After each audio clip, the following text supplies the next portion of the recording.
Hello, everyone, and welcome to Out of Nowhere.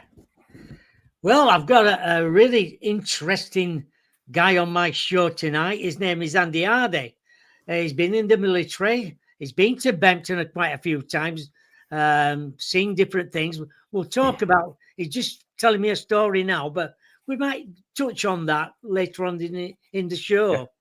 Andy had an encounter with something otherworldly in his childhood, set him on his journey into the paranormal. Then, after joining the military at 19, he had so many strange encounters and sightings at Dartmoor, including cryptids, strange orbs, and lights and shadow men type figures. Can we please welcome Andy to the show? Hello there. Hi, Bob. How are you doing? I'm doing good, mate. Thank you. How did it all start for you with the paranormal then? So it started, Bob, when I was four going on 5, and the house that we used to live in, so mum, dad, my sister, and me, was just like a typical 2-bedroom terrace. And what happened one night was I used to be terrified of the dark when I was younger, so they always used to leave the lantern light on for me in case I need to go to the toilet in the middle of the night. And so as you came out of my bedroom door, turn right, the bathroom door would be right in front of you. And then next to the bedroom door, the bathroom door was, like a little alcove where that used to be our washing basket. So as I've walked down there, mate, to go to the toilet, a figure's stepped out from the alcove. And for years, because back then that's what I said, it looked like the devil. So this figure stepped out, mate, like I say, from the alcove, and I'm stood there like frozen with terror, petrified. And he must have been about, I've always said he was probably about 7 foot tall, muscular, like bodybuilder build, that type of figure. Eyes pure black, like no pupils, like the eyes were pure black, and he had 2 horns on his head. But maybe when you've got a young bull and they're maybe about 1.5 inches, 2 inches long. Yeah. He had them. And his body weight was pure smooth. As if when you would take I know it sounds crazy, when you would take the clothes off an action man and everything's smooth, that's what he looked like. That's what type of body he had.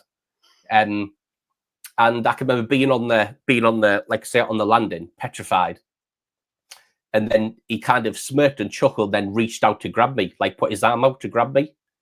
And that's when I've broken out of whatever I was in. I don't want to say transport, just stood there frozen in fear. And then I've spun 180 and I've bolted the end of the landing where my mum and dad were. And obviously I'm hysterical.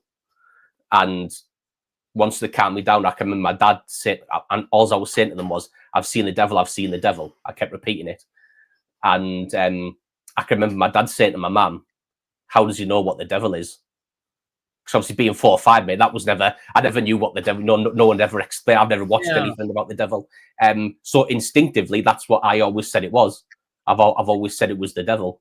And that was the start of me going down the paranormal route into ghost stunts, being into cryptids and all that type of stuff. Tell us about the mirror in the wardrobe. The mirror in the wardrobe. Oh, my grand's haunted wardrobe. Yeah. So she was in the pit, mate, for having a haunted wardrobe. So she used to do cleaning back in the day, and she used to do cleaning for like some prominent people. And she used to clean for quite a well-known solicitor where we lived. And he didn't have any family mate or any kids. So when he died, he left her this old Victorian wardrobe, which probably would have been worth quite a lot of money back when he originally bought it. But anyway, so, and that mate used to be on top of that used to be in my grand's bedroom. And she said that she'd walked past it one night to go to the toilet. And when she looked into the mirror of the wardrobe, there was an old Victorian woman stood looking back at her. And then off the back of that, the doors on it used to rattle. So they used to have to tie it together with a rope to stop the doors rattling. And off the back of that, she ended up being in the local newspaper for having the haunted wardrobe. The reporter came out and interviewed her for having the haunted wardrobe. But have you seen anything again since then? I've seen Anything like that, or just anything in general? Well, yeah, things like happening in a wardrobe or all like that. No, mate, I've never had any run-ins with the wardrobe. I can remember the wardrobe when I was younger, because they still had it when I was. So she would have been in the paper when I was, because she died when I was 7, going on 8. So the wardrobe, mate, I can remember the wardrobe. I never said anything weird in the wardrobe or experienced anything with it. But then no, I've never had anything personally, mate, with the wardrobe. That was just my Yeah, grand's. when we talk about the wardrobe, I know Paul had said somebody told him, and it's strange enough somebody told me about something happening in the wardrobe as well. Years ago, he told me a story about a portal had opened. It Oh opened yeah, it, and yeah, yeah. this thing came out of a wardrobe, and he told me this story years ago, and I thought, oh yeah, because you never know with people if they're telling the truth or not. Yeah, that's it, mate. Yeah, yeah. But I knew this guy personally, and he went, no, that's what happened, Bob. And it happens a lot in my bedroom, this is, and he lives in Onsey. All right, okay. And he said, how strange things like that happens, and Orbs in his house and everything. I've tried to get in touch with him again, but I've just lost contact with him. But hopefully I'll get him to come on the show sometime. There was so I always assumed, Bob, that all the stuff that's happened to me, like paranormal wise and seeing things, I always assumed it was off my grand's side of the family, because obviously she had the haunted wardrobe and things. Yeah. And then off the back of doing that, when I was on Paul's live stream, the Truth Proof one, my mum ended up watching that, and then she rang me and said, "You don't realise how much stuff happened to us when we were kids in where they used to live." And then she told me about the wardrobe where the boys. So my mum's one of 7, so there's 4 boys and 3 girls, and all the boys used to share a bedroom, and they had a wardrobe in that one. And one of my uncles used to sleep with a crucifix because they were petrified, because they used to say an old man used to come out of the wardrobe every night and terrify them, try and hit them, pinch them, all that type of stuff. And my mum said she can remember hearing them scream on a night time about this old man that used to come out of the wardrobe on a night. And then I thought certainly, Mum, what are the chances of having 2 haunted wardrobes on either side of me family? Yeah, yeah, it's totally true that as well. I get where you're coming from there. So it's about when you were about 15 and 16-year-old that you had 2 events. 15 and 16. Yeah. Have I put that down, have I, Bob? Yeah, I think you spoke about it in the past. 15 and 16. Yeah. Well, that's how old you are. And 2 events had happened. I used to do a lot of ghost hunting, Bob, back in the day with my Uncle Jed. And that's kind of where the stuff, maybe that's kind of more so where I suppose my journey into this, mate, was with the paranormal and ghosts. I was never really into UFOs and that type of stuff, like at Bempton. It was always ghosts and the paranormal. Well, I think that's great. I think that's what gets you more involved, I think. Once you go into that, you start looking at other things then. Yeah, and I can remember going to, we went to Newsham Park Asylum down Liverpool way. And it was originally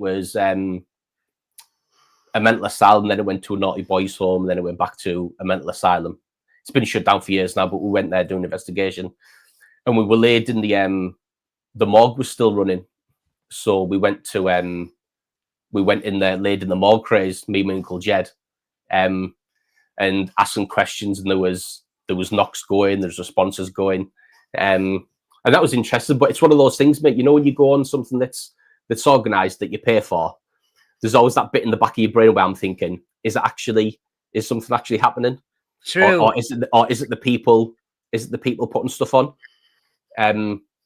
It wasn't until the only other thing, Bob, that I've ever had, really, I would say ghost wise, is when we moved into not the flat before we moved in this house, the flat before.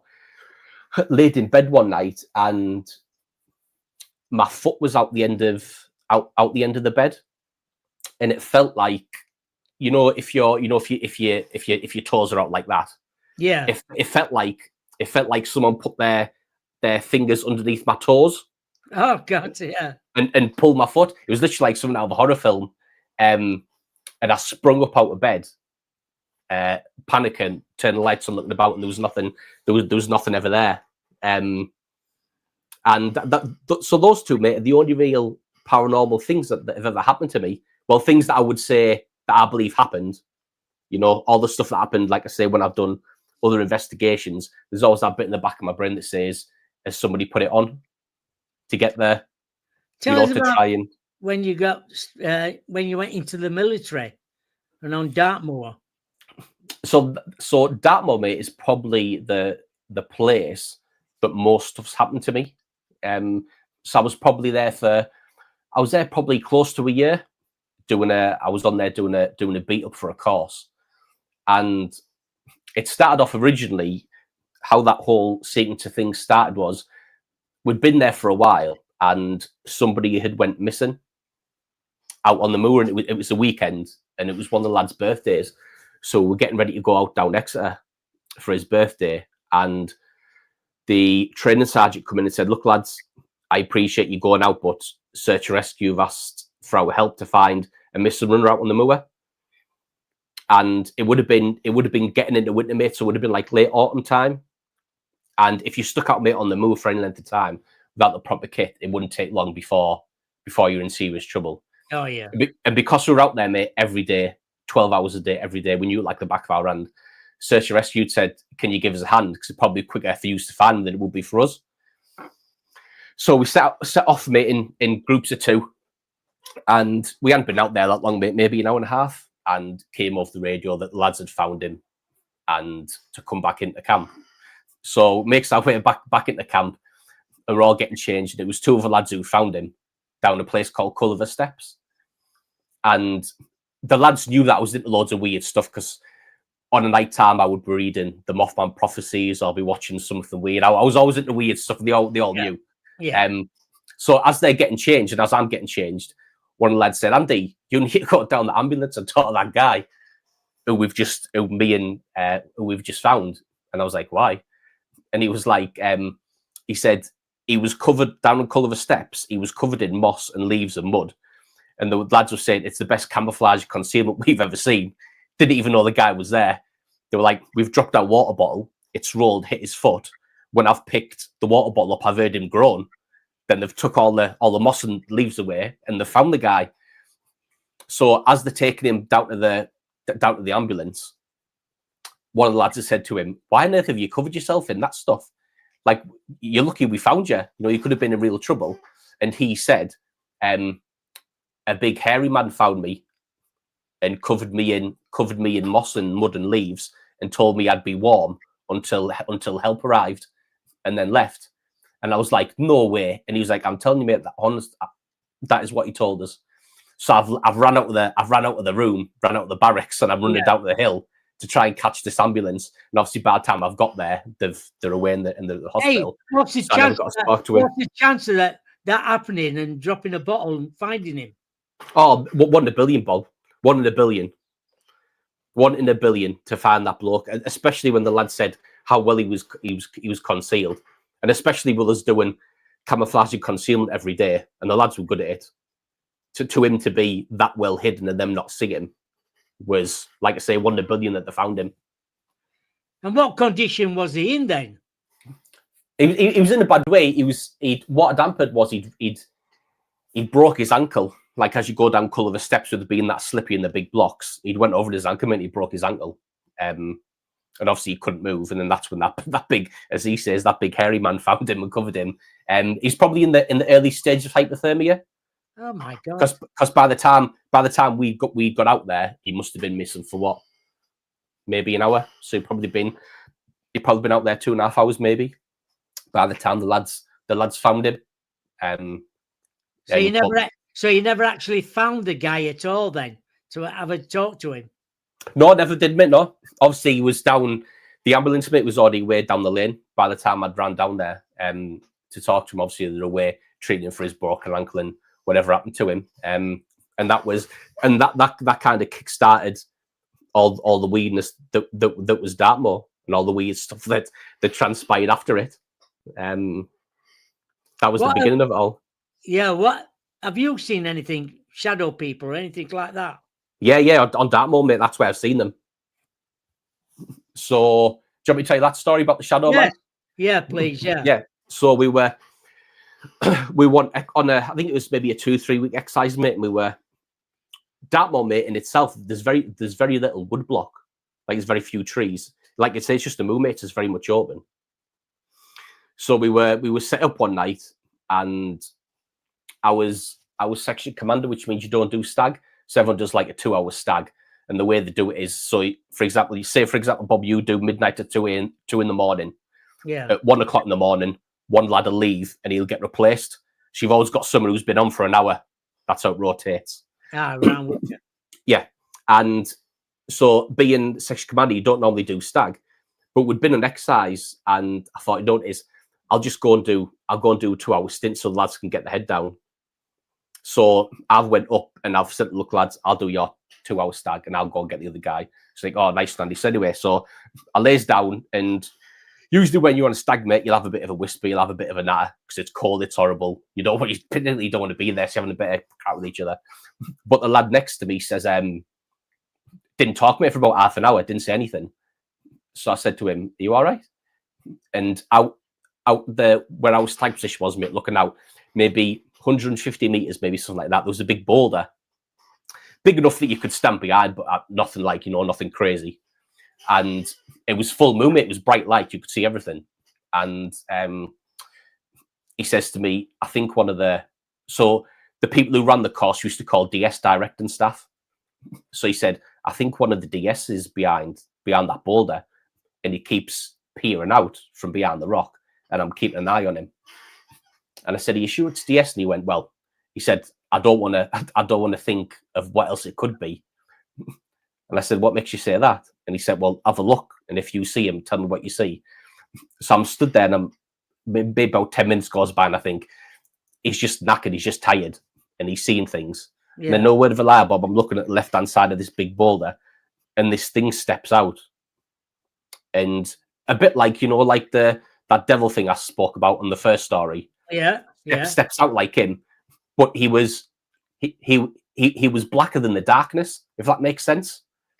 Like he was a deeper shade of black than the rest of the night was, and the texture of him looked like, like if you had a wetsuit on, it was like that type of smoothness. Oh God, yeah. But there was no shape to him other than being a human, if that makes sense. So if you're on exercise, you'd have your Bergen rifle, webbing. There's blocks and the shapes, and he had made something on his head, whether it would be a top hat or something like that. He had something on his head that was peculiar, that didn't fit the environment that we were in.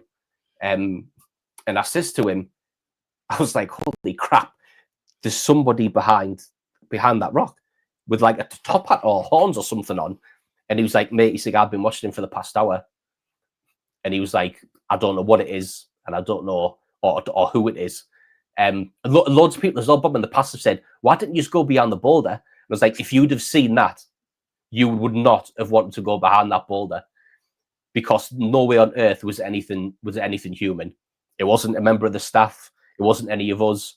Like I say, it was blacker than the surrounding area. It's kind of maybe as if it was like sucking in the light, and it was just pure darkness. And like I say, it had that weird, smooth, shiny, textured skin, and it had something weird on top of its head. Anyway, he left. The lad next to me left, and the new lad came in, and I thought, I'm not going to say anything to him. I'm going to wait to see. Yeah, just in case I'm starting to freak myself out. So again, it must have been about maybe 40-45 minutes, and the lad next to me, the new lad, said to me, Andy, there's someone behind that big that big boulder over there. And I was like, yeah, I know he is, mate. I've been here for the past hour and a half. I know he's there because I've been watching him with the other lad. I went and was like, is it the DS, the directing staff? And I was like, wait till you take a proper look at it, mate. There's no way on this planet that's the directing staff. And obviously then after those 2 hours, mate, then I went back to bed, got my sleeping bag, and I went back to bed. And after I told this story on Paul's, I went back and I spoke to the lads who were on Dartmoor with me, and I asked them about this. And the lads who'd I spoke to the other lads who were section commanders. So then there was another 2. So I spoke to them in private and said, look, guys, blah, blah, blah. And they were like, oh, our lads report seeing the same thing. So we had 3 stag points. Right. And where we were seeing him, lads reported seeing something similar at different stag points during the night. So I could only assume at different points during the night, other people saw him, that it must have been obviously moving around in a circle at different, because obviously we were sort of like a triangle. So we had 3 points. And that's the only shadow figure I've ever seen, Bob, that one. But don't you think it's so strange? But did you ever report it then? The only thing that I ever asked was the next morning the staff would come in and do like a kit inspection. And as I was walking around, I said to the staff, "Oh, were any of the DS out last night watching us?" Because periodically they used to come out and they just sit and watch, make sure we're doing things correctly. Yeah, well. And I said, "When was any of the DS out last night?" And he went, "No, not last night, mate." He was like, they were back somewhere else on for some brief. And he said, by the time we got back was early hours of the morning, we just went to bed. He said there was nobody out here last night from the directing staff. And I was like, all right, okay. Because I didn't know how to approach you, Bob, with them. I didn't know how to say. I saw some weird guy in what I thought was a wetsuit with a top hat on, peering out from behind a boulder at 2 a.m. They probably would have said what I thought originally, where you just hide and you seen stuff. But the fact that so many guys saw it means there had to be something out there. What did you think it was then? You know, you've had time to think about it now. It wasn't whatever it was, Bob. It wasn't good. That's the vibe that came off it. If that's the right word, the energy that came off it wasn't good, which was why not a single person went behind that boulder to see what it was. I mean, we all had weapons on us. Do you know what I mean? It wouldn't have been out of the realms of possibility to go and check, I suppose. But not a single person was brave enough to say, "Owie, let's go beyond that boulder and go and see what this weird thing with the top hat on is." It was that out of the ordinary. When you're there for an hour or 2 hours, you're thinking, I wonder if he's going to come out again, or what do you do? Yeah, like I said, it was scary. It was scary as well, especially when you had lads who would have been 20, 21, fit in the army, bravado, not scared of anything, that type of thing. And for every single lad to not want to go behind it, just to see what it was. And then off the back of that, mate, on that night, I'm sure it was that night. There's loads of Dartmoor ponies on there that are just, I don't know whether anyone owns them, mate. They're just there. Yeah. And usually, mate, when they would see us, they would run off. They were quite skittish. They didn't want to know. I'm not too sure, mate, whether it was that night or another night. Maybe 30 of them come storming into where we were set up camp, and they all slept in the middle of our camp. Couldn't get rid of them. Oh my God. Just came bolting in, mate. Like one night, mate, it was foggy, and it was like the fog itself, and you couldn't really, the visibility was rubbish. So they could have been frightened or something. Well, 100% they were, mate. Yeah. So they come barreling through, mate, our camp. Obviously, like bashes and tarps and that were going everywhere. And they came right into the middle of where we were set up, and they all just laid down, mate, and went to sleep. And even when lads were getting up and trying to usher them out, they weren't going anywhere, mate. They were staying where our harbour was, our harbour area. So they were petrified of something, mate. Because like I say, when you would walk about during the day, they would be skittish. They would leave you. Didn't want anything to do with you. So something definitely spooked them that night, enough to want to be in the middle of us lot. Because there's always been sightings of black cats there as well, haven't there? Yeah, so that was the thing that I spoke about with Paul, and I said, I kick myself now that I'm into it, and now I research it, now I'm into the subject. I kick myself of how much I wasn't looking out for. I wasn't looking out for prints. I wasn't looking out for big cats, that type of thing. Yeah. I can remember saying to Paul, every day, Bob, we would be out there, and every day you would come across maybe 4 or 5 sheep that had been killed, and scattered everywhere over the place. You couldn't move, mate, on there. Yeah, you couldn't move, mate, without seeing a dead sheep. But like I say, mate, I'd never heard of, because originally my thing was ghosts. I'd never really looked into the big cat thing, so I had no concept of looking for them or keeping an eye out for them whilst I was there, which I kick myself now. What else has happened when you've been in military then? So we had, I used to see loads of, on a few occasions, mate, I've seen weird lights on, like the ones you see off the cliffs. Yeah, these orange lights. Yeah, but we used to see red, green, and blue as well, but more so, maybe the same size stuff you see on land. Yeah, the smaller ones, like maybe a watch face, tennis ball size, that type of thing. Oh yeah, like an orb. Yeah, like an orb, mate. Yeah, and you would see them, mate, weaving in that wood blocks, and you would see them flash on and off at various points of the night when you would be on stag, and you would think, is that a member of the DS trying to get you out there? To the point where one time I could see these orbs of light in the wood block going in and out of the trees, accompanied with voices. But the voices where you can't really tell what they're saying. What they're saying here, but you can hear them. You know someone's talking, but you can't make out what they're saying. Exactly. Yeah. And I've took off into the wood block because at the time I was like, if the directing staff hear them and see them, we're going to be in a world of hurt here. We're going to get kicked out this harbour area. They're going to make us get wet. We're going to go through rivers. It's going to be horrible. So I've taken off, mate, in the wood block.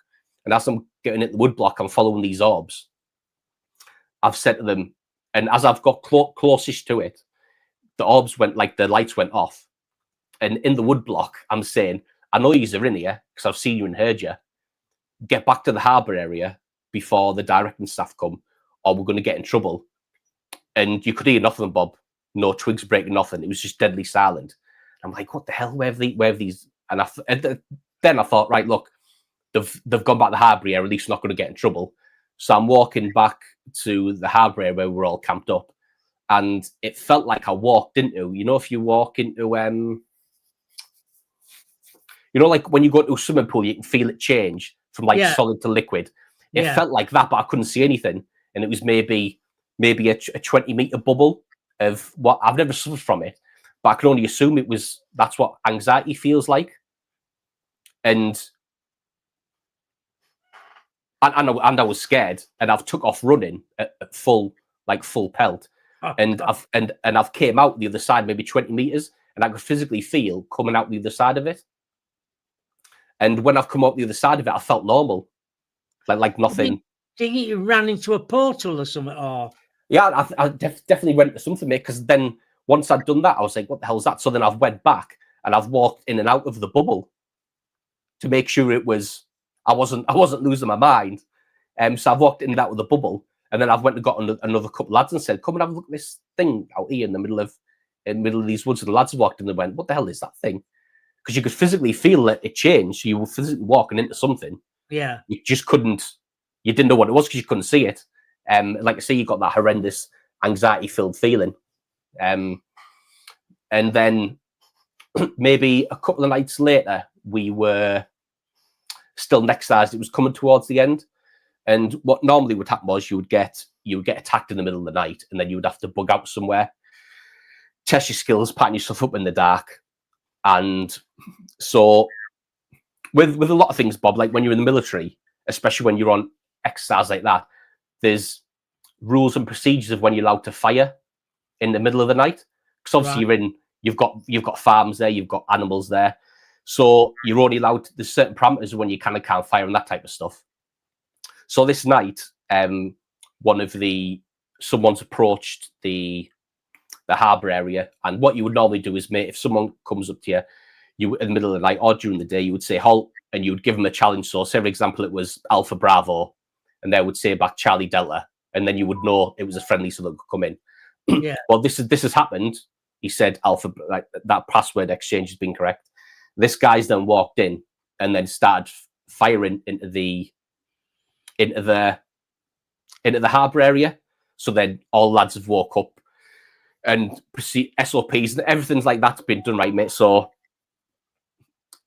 we've all booked out this other location. It was my stag point, my lads, who'd had this interaction. So at this point, I'm giving them a bollocking because I'm like, we're going to be in the shit here now. This wasn't supposed to happen. We weren't supposed to fire. Nothing was supposed to happen. So I'm giving it to them. What for? In this thing. And then one of the section commanders comes on and says, Andy, come here. And I was like, what? And he's like, the lads are telling you the truth. That's what happened. The challenge was given. The challenge was given. The response was given. It was correct. Then that guy came in and started firing. The lads are telling you the truth. So I'm like, what the hell? So anyway, so that happens, mate. Next day, the DS come out looking for us because they don't know what's happened. They've then found us at the alternative point. So then when they're talking to us, they weren't angry with us. Nothing was being said. So I said to them, Did you hear anything? Because I didn't want to drop us in it. I didn't want to get us in trouble. So I didn't want to say what went on. So I said to them, was any of the directing staff out here last night? And they were like, nah, nobody was out last night. And then he was like, why did you move? Why have you moved positions? And I was like, oh, we thought we'd been bugged out, so we left. And I was like, nobody heard anything last night. Nobody heard rounds going off. Nobody heard trip flares. Nobody heard anything last night. And he was like, nah. He's like, why did something happen? And I was like, nah, nothing happened. Everything was fine. Everything was good. And that mate was kind of, and then maybe a week, mate, after that was when I ended up leaving, mate, and I went off to do a different course and joining different regiments. So that was the kind of the final thing, mate, that was that kind of happened in Dartmoor, really. But it was a strange old time for the 10 months I was there. It sounded though it was as well, because Dartmoor was full of surprises, by all accounts. It's, the only other place, mate, I felt similar was Bempton. As a very, very similar feel to it. People have said that. I know. I don't know if you ever met Andy Ramsden. Andy he could be up there 5 minutes. Said, I want to go home now. I said, Andy, there's 3 of us here. You're going to be fine. And Paul said, look, I'm not walking you back in now. Get in your bloody car and then walk back on my own. You're stopping here now. Andy, we're going to be here for a couple of hours. You're going to be bloody fine. And other times, he'd be up there all night without being frightened.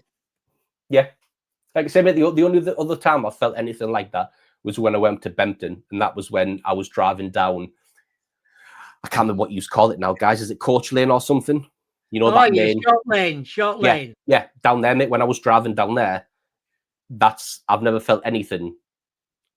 The only thing I felt similar to that was when I was in Dartmoor. That's the only thing I can compare it to. Very, very similar feels. And you've got a lot of the same phenomena, to be fair. A lot of what I saw down there, you guys see up on the cliffs. I've been frightened myself. I used to go off like Paul does.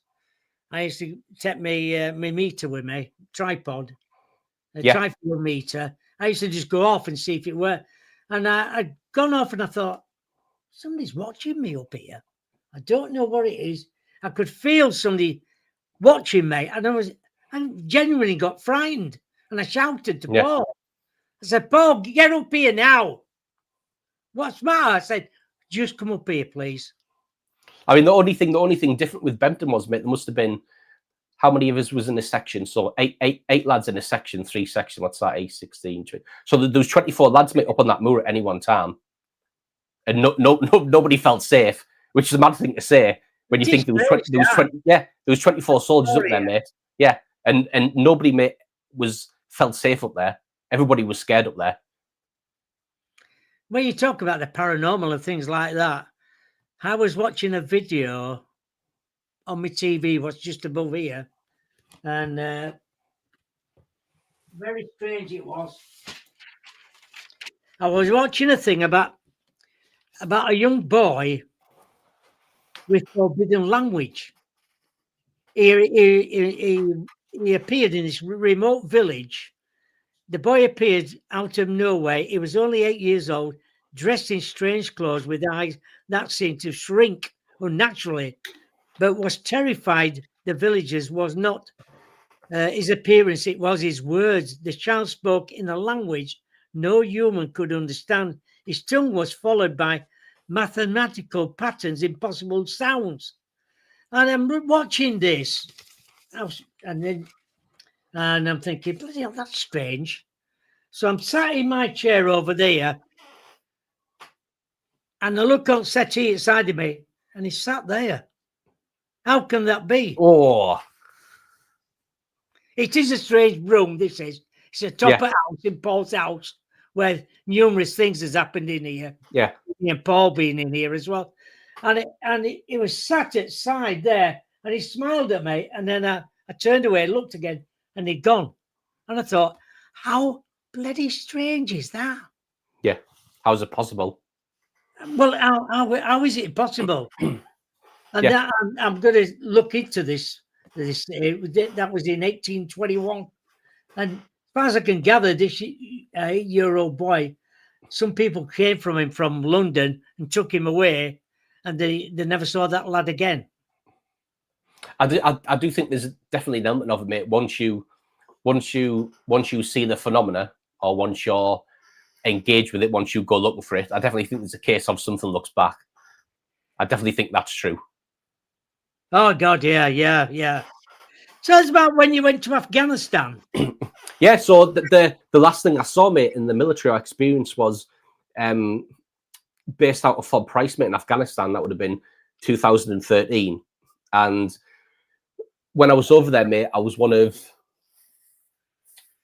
we fired a missile back then called Exactor, and it was classified secret when I did it. And nobody else had it. Even the Americans didn't have it. It was like a top state-of-the-art missile. And we were in the back of we were sat, mate, in the back of the launcher, laid on a fire mission waiting to fire. And I'm busy doing stuff on the controls, and there was a lad next to me who was doing the computer stuff. And as I'm typing away, mate, and doing other bits and bobs, he says to me, what on earth's that? So for the audience, mate, for you, Bob, it just looked like a tank, but on the top, instead of having a turret, it still had a turret, but instead of one big gun, it had like 6 missile pods. Right. Just so people knew what it looked like. So you had a hatch at the back that you would close, and then you had the hatch above you that you would close. But obviously, with it being 50 degrees over there, you would keep the back hatch shut, but you would keep the top one open until you fired. So as I'm doing the stuff, he said, what on earth's that there? And I said, what's what? And he said, there's an aircraft above us. And when I'm typing it, you couldn't hear anything, Bob. It was quiet. So as I'm typing, I'm like, there's nothing. I couldn't hear anything. He said, well, what's that there? And when I've looked up, it was like a silver orb, like a pure sphere, directly above the launcher. Yeah. It was probably the size of, say, Nissan Micra, like that big.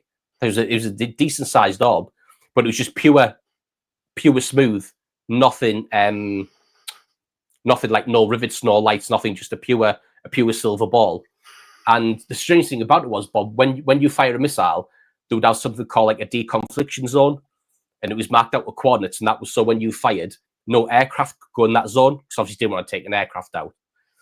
So anything that was there shouldn't be there, because all the aircraft get given the coordinates for the deconfliction zone. Yeah. So on the radio, the guy next to me on the radio said, there's something in the deconfliction zone. You need to get it moved because we're ready to fire. And the ops room were like, there's nothing there. There's nothing there on any screen. And I was like, you can see it. Just go outside the tent, look up, and you can see it. Like, So what did you do? So the crazy thing about it was, the ops room said fire. If there's anything there, we can't see anything, and there's nothing on radar. So fire the missile. So as I've plugged to arm the missile, mate, you had, you know, like one of those 10-pin plugs that plugs in. Oh, and yeah. that's what the fixture was. So you pulled that in and then twist it so it was locked in, and then you would arm the missile. As soon as I armed that missile, the metal orb shot off. So it knew when the missile was armed. It knew exactly. Yeah, it knew, because as soon as I armed the missile, it shot off. So no one knew how long it had been there. Nobody saw where it come from, because obviously the lad next to me saw it as it was in situ above us. But it took the speed it took off, Bob. There can't have been anyone inside it, because it would have been dead. Because the G-force from the speed it went off was like poof, and it was gone. Like there was nothing in this planet. You couldn't have been sat inside it, because you would have been mush from the G-force. And then, like I say, it took off as soon as the missile was armed. Very strange indeed. Do you have any more strange things happening in Afghanistan? So the only other wee things, mate, you used to see when I first got there into Camp Bastion, we were there for maybe a week, and you just do daft little stuff, mate, you know, get acclimatized. You go on a little run here, go here, do little bits and bobs, admin stuff. And I needed some stuff tailoring. And some of the local Afghans, mate, would have shops inside Bastion, and they would sell stuff and do stuff. And I took my, I think it was my jungle hat, I think. I took my jungle hat in there to be tailored. And I don't know why he said it to me. I'm stood there waiting for my jungle hat to be done. And he said, if you see any lights in the mountains, don't follow them. And I said, what do you mean? And he said, if you see any purple or blue lights in the mountains, don't follow them, because you don't come back. And I was like, what? And he was like, yeah. He was like, that's the jinn. So if you see any, and in their religion, mate, they believe that the jinn was still a thing over there. So they said, if you ever see any blue or, so he said to me, white lights, they're believed were loved ones who had passed on. They were relatives. And the blue and the purple ones, they were the jinn. And if you followed them into the mountains, you would get lost, and you would never get seen again. And then fast forward a couple of months, we used to see them in the mountains from where we were. You could see the blue and the purple lights, going in and out of the mountains all the time. Did you tell your mates then not to follow them? Well, to be fair, mate, because we were launcher based, but we never left for Price. We were always inside for Price. We never went anywhere. Do you know what I mean? We were never out on patrol, so it never mattered to us. You could just see them, especially when you're in a launcher and you're looking out through the optics. You could see them in the mountains. You could see these blue and purple lights. It used to fascinate you for hours. I can understand why people used to follow them and get lost in the. Well, I suppose you would do, wouldn't you? Think, bloody hell, look at them up there. Let's get closer. Yeah, it's also amazing though, mate, how many people don't find that stuff interesting. Like I would say to lads all the time, lads, come look at these lights in the mountains, and they'd be like, nah, you know, watching a film or something. And I'd be like, how on earth can you not? Do you know what I mean? They'd come look at them, and they'd be like, nah, we're in the middle of the Notebook or whatever it was they were watching. Oh, I'd rather be out watching. Also, so would I. And then the only other thing, Bob, was there used to be like packs of wild dogs that used to roam about, but like supersized dogs is the best way I can describe them. Who would be like maybe 4.5, 5 foot at the shoulder. Oh my God. Like they were monstrous, mate. And they used to roam about in packs of like 8 to 10, like monstrous sized dogs. And one of the lads said one night, what do they live on? Like, what do they feed on? Because there's nothing out there apart from humans. Exactly. So like, what on earth do these monster sized dogs? Funny you're saying that, because a lad had seen a dog coming out of Danes Dyke. It looked like, he said it was big, massive, but it looked like a human head on it. And he was going at bus stop. He's waiting for his bus to go back into town. Yeah, so so like I said, Bob, there was those supersized dogs that used to cut about, and you could tell how tall they were because you could gauge when you would look at the HESCO walling, you could count how many squares it was on the HESCO next to it. Yeah. And then you could just go up to the HESCO wall and count them, and you could see how tall they were at the shoulder. They were monstrous, huge sized dogs. But what Not, were not, they? not a clue, mate. Not a clue. Everyone just used to say they were like mongrel dogs, like wild dogs, but they didn't look anything like. I suppose technically it looked like a dog, mate, but like no dog that lads have ever seen. Look, nothing that we'd ever seen Over back here. home here. Yeah, there was nothing. There was nothing that big. I suppose technically, mate, you could say maybe could there be a wolf? But I don't know whether. I don't think Afghan has any wolves, but that would probably be the closest thing size-wise, you know, to what it could be, I suppose. Tell us about what's happened at Bempton to you. What you've seen at Bempton. Oh yeah. So to be fair, Bob, I've never seen. I haven't seen anything ghostly or paranormal or cryptid-wise. It was a weird one in terms of. So I got down there on the Friday night straight after work, and we got there. I was staying in Buckton, and we got to the Airbnb maybe about 8 o'clock ish. So checks in, drops stuff off, and I said to my partner, Leanne, look, I want to get up to the cliff tops because first time I'd been. So I said, we need to get up the cliff tops. Keen. So yeah. So we flies up the cliff tops, mate. And like I said, the first night I got there, obviously it was pitch black.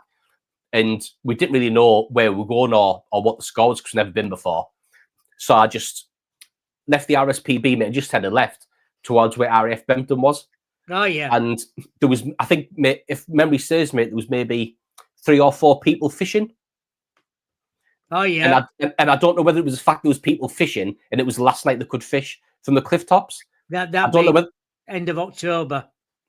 So I don't know whether it was a case of because there was people there, it put me at ease. And it felt quite nice, to be honest with you. It didn't feel bad. Like there was nothing ominous about it. And I stayed for maybe an hour. And then I was tired. And I said, look, for being at work, I said, look, we'll just go back to we'll go back to Buckton. Then the next day, mate, I went down to Speaking Beach, went down to Danes Dyke, went to all the places that you always see, you know, place you and Paul that always go. And I just wanted to do a bit of a round robin, mate. So on the Saturday, on the night time, we gets ready and we heads up to the cliffs. And that lane we're on about before, mate, the main lane that takes you to the RSPB. Yeah, that's the one, mate, yeah. And going there, mate, and as I'm going down there, like my anxiety, mate, started going through the roof the further I got down that road. And I didn't want to say to my partner, look, I'm going to have to bottle it here because I didn't want to spook her out. And even though I was petrified, mate, I really didn't want to go. So I thought, look, we'll get to the end. I'll get out the car, I'll put my boots and that on, and maybe I'll shake it off type thing. So we puts the boots and that on, mate, and heads down to the right-hand side. And we were there for maybe, I don't know, maybe an hour. And that was at that point I said to Leanne, my partner, do you feel all right down here? And she was like, nah. She's like, I do not like it down here. I feel like something's watching me all the time. I can't settle. It's not a nice place. And then as she says that, we heard what we thought was a car door close. But now in hindsight, Bob, I think it was just a metal clunking sound that we heard. Yeah, yeah. So we're looking about, and instantly I looked straight at the car park for headlights, and there was nothing there. And I was like, what on earth was that noise? And then that was when my partner said, oh, I think I've saw a light over towards where RAF Bempton is. So at that point, I'm a bit, that encouraged me. I was like, all right, we'll head over that way. So we heads over, mate, to where RAF Bempton is, and we're stood at the stand where RAF Bempton is. And we've been there maybe 10 minutes, then this aeroplane started circling us just constantly. And I was like, wonder what on earth that plane's doing out over here, just constantly circling right above us. Oh, God, yeah. And then Leanne said, oh, there's a boat down there. And there was a boat, mate, right at the bottom of the cliffs. And I say a boat because that's what your brain automatically links it to because it's in the water, isn't it? Yeah. But it was just something multicolored. It was like red, blue, green, orange, every light you could think of. It was lit up like a Christmas tree down the bottom of the cliffs. And then as this was going on, we then heard talking at the car park. So I've looked over the car park, and then 3 people have come out of the car park with head torches on.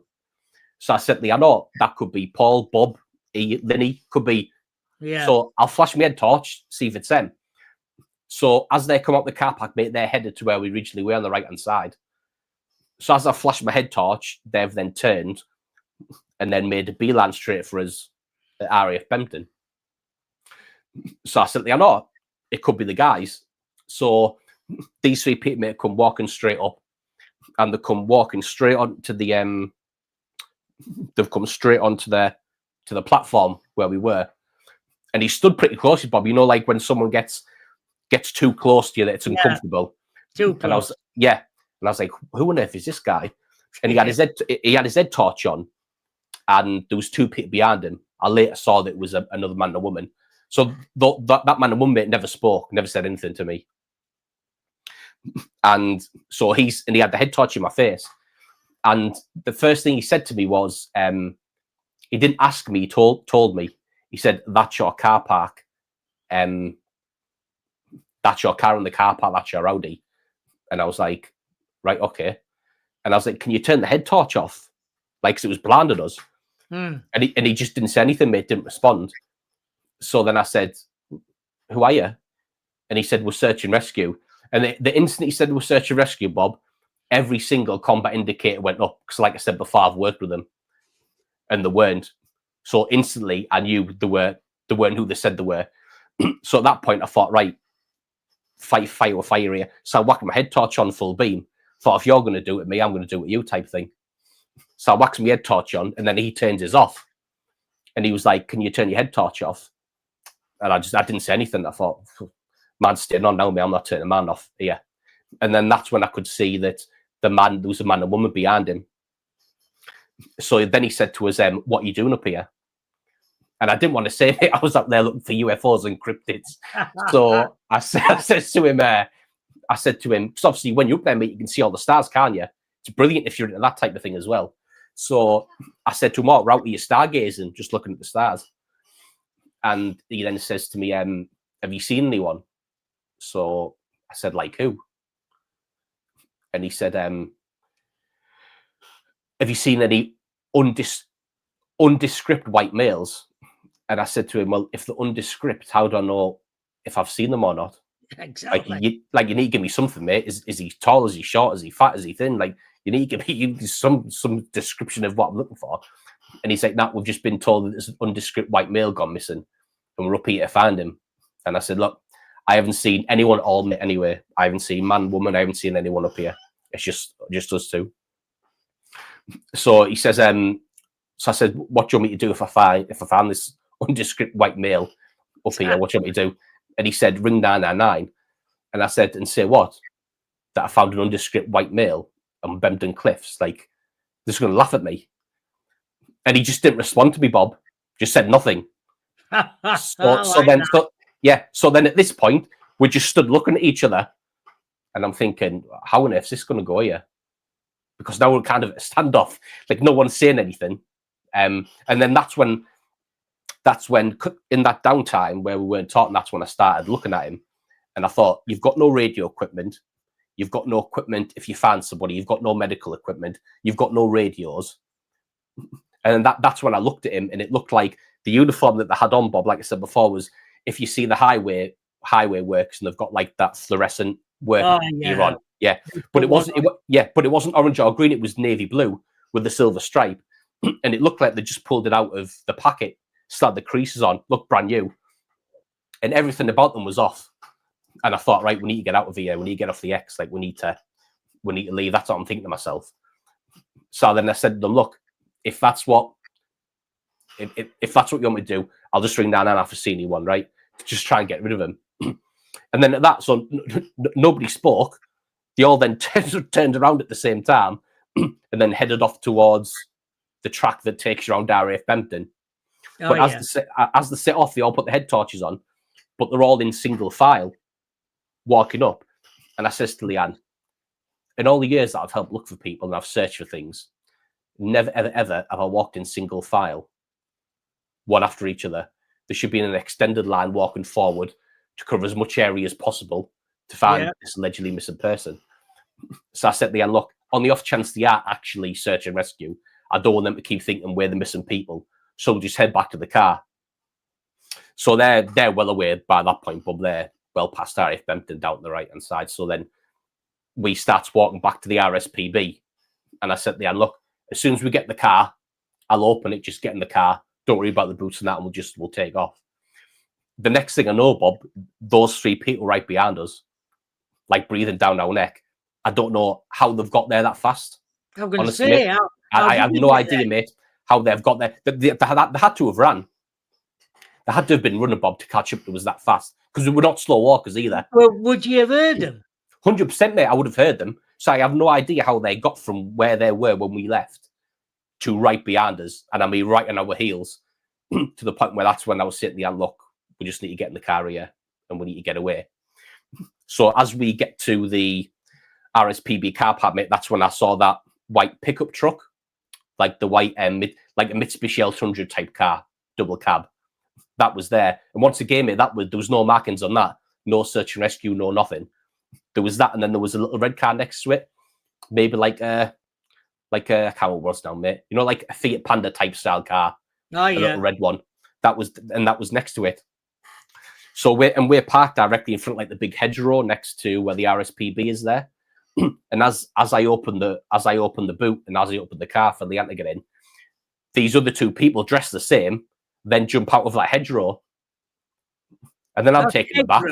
Yes, they jumped out of the hedgerow, mate. That's where they came out of. So they weren't there when we arrived. Then they've jumped out of the hedgerow, and then I'm on the back foot because I thought I've got 3 of them behind me, and I've got 2 of them in front of me. Oh God! And it was a man and woman who jumped out of the hedgerow, and it was the woman who then said to us, "Have you been interrogated yet?" And I was like, and then I thought, what the hell? And that's where my partner was like, "What do you mean interrogated? What would we be interrogated for? We've done nothing wrong." And then that's when the guy who I was talking to down at the stand then said to this woman, I've already spoke to them. You can let them go." And I thought, what do you mean let me go? I mean, I've done that wrong. So anyway, Bob jumps in the car, locks the doors, and I'm sat there and I said there, and look, as soon as these guys do one, we'll go back to the Airbnb. Like I say, we're only staying in Buckton. It was maybe 3 minutes in the car, Bob, something like that. It wasn't very long. So, but they just wouldn't leave, Bob. So they left about 10 minutes and they just wouldn't leave. So I was like, I'm going to have to go at some point. So I takes off, heads down, and we get to the T-junction, and the little red car was behind us. Then there was the big white pickup. And as we get to the T-junction, mate, the red car we were turning right, and the red car just turned left and went down the road. And at that point, mate, I calmed down. I was like, right, the white pickup truck's going to do the same. So I turned right, and as I turned right, the white pickup truck, mate, followed me, and it followed me all the way back to the Airbnb. We then pull onto the gravel driveway and park up, and the white pickup truck, mate, was parked in front of the driveway where you would go in and out. He was parked up there watching us get out of the car. That's when I got out of the car, and I was like, what on earth do you want? Like, what are you here for? Like, I don't, like, do you know what I mean? Well, what's the score anyway? We goes into the thing, mate, and then thinks no more of it. And then obviously on the Sunday, then it takes me into Sunday, mate, and then on the Sunday, mate, obviously we went home, and then it was only afterwards when I spoke to. Who do you think? You know, because you've been in military, you know a few things. Who do you think they were then? They weren't. Well, 100%, mate, they weren't search and rescue, because then he spoke to a guy at the Bridlington Search and Rescue, and he said they weren't out that night. So we definitely know it wasn't search and rescue. They weren't military, because they didn't speak like military people, because I would have known. And there were certain things you would use, and they definitely weren't built like military either, if that makes sense. But they definitely had some type of government feel to them. They definitely had that type of, and the way they spoke to us as well, mate, like that abrupt. Have you been interrogated? Do you know what I mean? They wouldn't answer any of my questions. The way they were telling me things and asking me things, it definitely had that type of authority government feel to them. It's a good job you were there, because you turned it round a little bit on them. Yeah, but that was the only thing I thought to do, Bob. I had my back against the stand. I thought I'm going to have to do something to try and get out of here.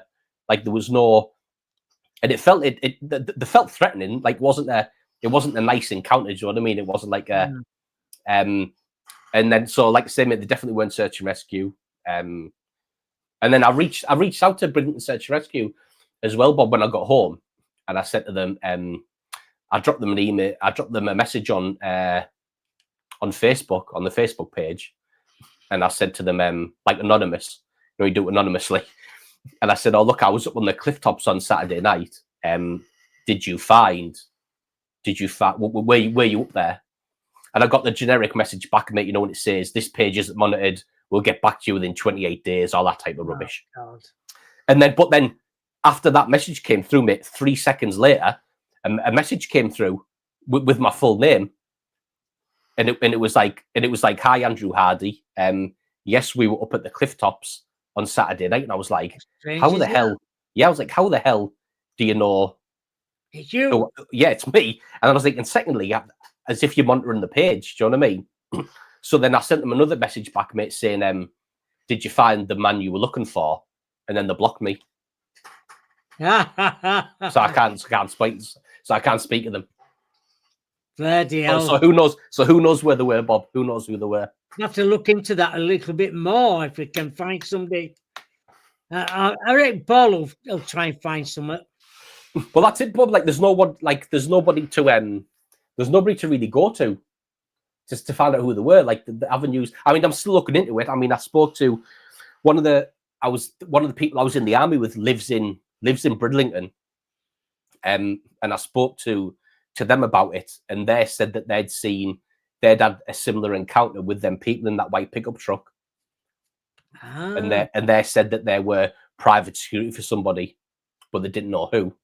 Now, who they were private security for, mate, I don't know, and why they would be up there on a random.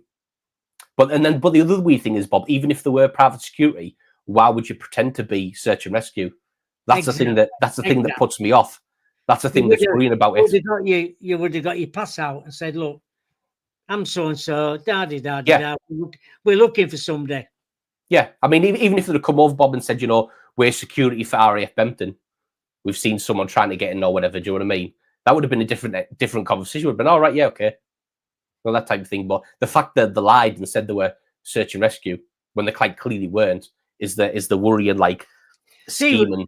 See, we've had problems up there, me and Paul as well, because we parked up one night, went down there, just me and him. Came and up way up. I think it must have been November. But it was bloody cold, so we didn't have windows down or anything.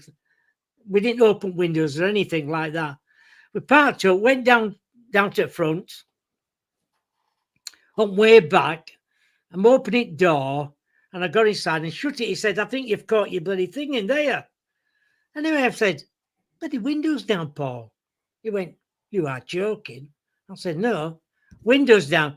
Did you put it down? I went, no. Anyway, we talked about that on way down. And the window back of him was down as well. So somebody got it in that car without the alarms going off. To be fair, mate, when I originally told Paul about that encounter with those guys up on the cliff tops, he said that that he thinks they could have been up there looking for you guys, and it just so happens, that obviously I was the one who was there, and not you guys. Yeah, and best part, right, it's your first time up there. It was to me. I mean, to be fair, mate. So I messaged Paul over the weekend when I was up at Dane's Dyke and things, and on that Saturday night, mate, before I went to the cliff tops, Paul had texted me and said, "Oh, I hope you have a really good night up there, mate. I hope you get to see something." And I suppose I did get to see something. It just wasn't. It just wasn't what I wanted to see. Oh my God! Yeah, I know what you mean. But it won't stop you from going up anyway. Oh, definitely not, mate. No, I mean, I'm still going. I'm going back down. I'm aiming to go back down back end of October, beginning of November, Bob. Like it hasn't put me off going. If anything, mate, it pushed me more into being a researcher, I suppose, instead of just an experiencer. That's why I started going after trying to find out more about what's happening in different places and why they sent to block stuff so you can't find it all. It just gets you more involved. Well, that's why I started looking through all those files from the 50s and the 60s. Because if I can go back and find some hotspot up here, then I can start doing what you guys do down there. That was my idea of going back and trying to find a pattern. But I'm glad you give Paul some information. It'd be because he'll look into all that. Yeah, and to be fair, it just adds more to. It just gives more evidence to what you guys see up there. It's been happening since the 50s. Oh my God! Oh yeah, definitely. Yeah. It's a strange old. We see me and Paul have been up to Walgate, top of Walgate. Been up there a few times. The odd maybe Saturday night, Paul would come up and say, "Fancy you just having a run out for an hour?" And we got up to Walgate, and we park it in a place where you can see right over towards Hull. You can even see. I want to say the gate. The things over at Hull, the bridge over Hull. Oh yeah, yeah. Because so you can see, you know, lights on and everything, and then we see the orange lights appear in the sky up there. Don't know why. It's happened a few times for me and Paul up there, and we've never actually thought about going until an hour before. Yeah. Pure luck, mate, isn't it? Some things. Oh, it is. Paul got it Miglet Road, and he said, "Look at them lights there." So I videoed him and the lights at the same time, just to give it a bit of proof. Yeah. And I hear Paul saying, "Look at them lights, Bob." I said, "I know, I can see him." I said, "I've got you on video." And we did it for about 10 minutes. It's just to prove, but it was live, you know. I mean, to be fair, Bob, I know it's a weird way of looking at it, but I think I'm quite lucky to bump into those guys up on the cliff tops. I think that's quite a unique experience to have.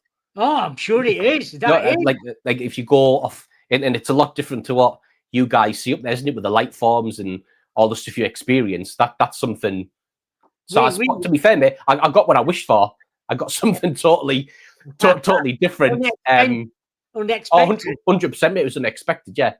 Oh, that was another thing as well, mate. When I spoke about this to Paul a couple of weeks ago on Truth Proof, one of the questions was, did they have a Yorkshire accent? The people who spoke to me, and they didn't. They weren't from the area. So yeah. So I didn't think about that at all at the time, but it was one of the people in the chat said, "What did they sound like?" And I said to Paul on the channel, they didn't sound like you and Bob or Linny. Like they didn't sound like the from Yorkshire. Do you know what I mean?